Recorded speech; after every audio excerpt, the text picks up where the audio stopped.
রাজ্য বাজেটে ব্যাপক মদ বিক্রি বাড়িয়ে রাজস্ব আদায়ের সর্বনাশা পরিকল্পনাকে ধিক্কার জানিয়ে রাজ্য জুড়ে অল ইন্ডিয়া মহিলা সাংস্কৃতিক সংগঠন এবং অল ইন্ডিয়া যুব সংগঠনের ডেকে প্রতিবাদ কর্মসূচি নেওয়া হয়েছে। তারই অঙ্গ হিসেবে এদিন কোচবিহার জেলা আবগারি দপ্তরে প্রতিনিধিত্বমূলক একটি ডেপুটেশন দেওয়া হয়েছে। এদিন আবগারি দপ্তরের সামনে বিক্ষোভ প্রদর্শন করার পাশাপাশি ডেপুটেশন প্রদান করা হয়েছে। এদিন রাজ্য বাজেটে ব্যাপক মদ বিক্রি রাজস্ব আদায়ের পরিকল্পনার বিরোধিতার পাশাপাশি বেকারদের কর্মসংস্থান সহ একাধিক দাবিতে এদিনের এই ডেপুটেশন। তাদের দাবি পূরণ না হলে বৃহত্তর আন্দোলনে নামার হুঁশিয়ারিও দেয় তারা।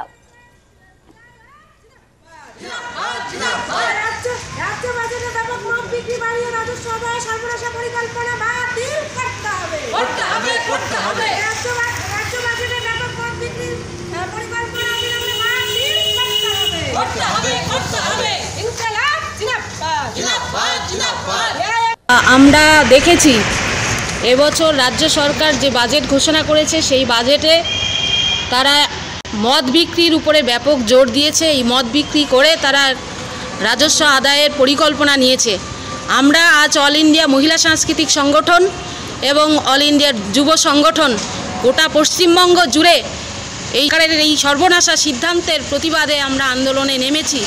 যেহেতু মাধ্যমিক উচ্চ মাধ্যমিক পরীক্ষা চলছে, উচ্চ মাধ্যমিকের পরীক্ষা শুরু হবে, সেই কারণে আজকে কোচবিহারে আমরা একটা প্রতিনিধিমূলক এই জেলা আবগারি দপ্তরে ডেপুটেশন দিচ্ছি।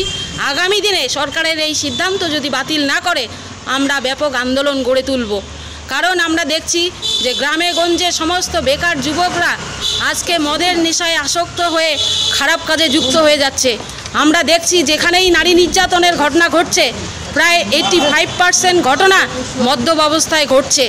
এই যে ঘটনা এবং প্রত্যেক ঘরে ঘরে আজকে মদের জন্য যেভাবে অশান্তি হচ্ছে আমরা দেখছি, প্রতিদিন প্রায় পেপারে বেরোচ্ছে যে মদের টাকা না পেয়ে মাকে ছেলে খুন করছে, স্ত্রীকে খুন করছে, বাচ্চাকে খুন করছে। এই ধরনের ঘটনা কিন্তু ব্যাপক বাড়ছে। তাই আমরা সরকারের এই সিদ্ধান্তকে তীব্র ধিক্কার জানাচ্ছি এবং দাবি করছি অবিলম্বে গোটা পশ্চিমবঙ্গে মদ নিষিদ্ধ ঘোষণা করতে হবে, যেভাবে বিহারে বন্ধ হয়েছে। এই দাবিতে আমরা দীর্ঘস্থায়ী আন্দোলন গড়ে তুলব। তারই একটি অঙ্গ হিসাবে আজকের এই ডেপুটেশন আমাদের।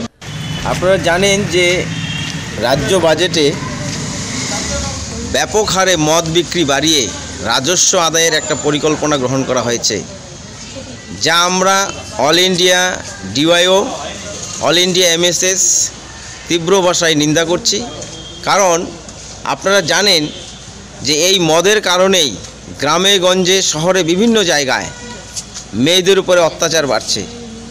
এবং আপনারা এও জানেন যে একদিকে বেকার সমস্যা দিনের পর দিন বেড়ে যাচ্ছে, শিক্ষিত বেকার, অর্ধশিক্ষিত বেকার, যাদের হাতে কাজ নেই, ফলে তাদেরকে কাজ না দিয়ে মদ খাইয়ে তাদেরকে নেশাগ্রস্ত করা হচ্ছে। এইটা আমরা প্রতিবাদ জানাচ্ছি। আমরা দাবি করছি যে ব্যাপক হারে কর্মসংস্থান সৃষ্টি করা হোক এবং পাড়ায় পাড়ায় এলাকায় এলাকায় মনীষীদের জীবনী চর্চা হোক, যাতে করে সাধারণ মানুষের মনের মধ্যে একটা সুস্থ সংস্কৃতি গড়ে ওঠে। ফলে সুস্থ সংস্কৃতি দিনের পর দিন নষ্ট হয়ে যাচ্ছে। সেখানে সুস্থ সংস্কৃতি না ফিরিয়ে মদের যদি প্রসার করা হয় তাহলে কিন্তু আমরা সমাজে চলতে পারবো না। কারণ এক কথায় আছে, আজকে যারা হয়তো ভালো আছেন, এখানে যারা অনেকে চাকরি করছেন বা হয়তো ভালো আছেন, কিন্তু তারাও আগামী দিনে ভালো থাকবেন না। কেন? সমাজ যদি নষ্ট হয়ে যায় তাহলে কিন্তু আমরা কেউই ভালো থাকতে পারি না। তাই আমরা এর প্রতিবাদ জানাচ্ছি।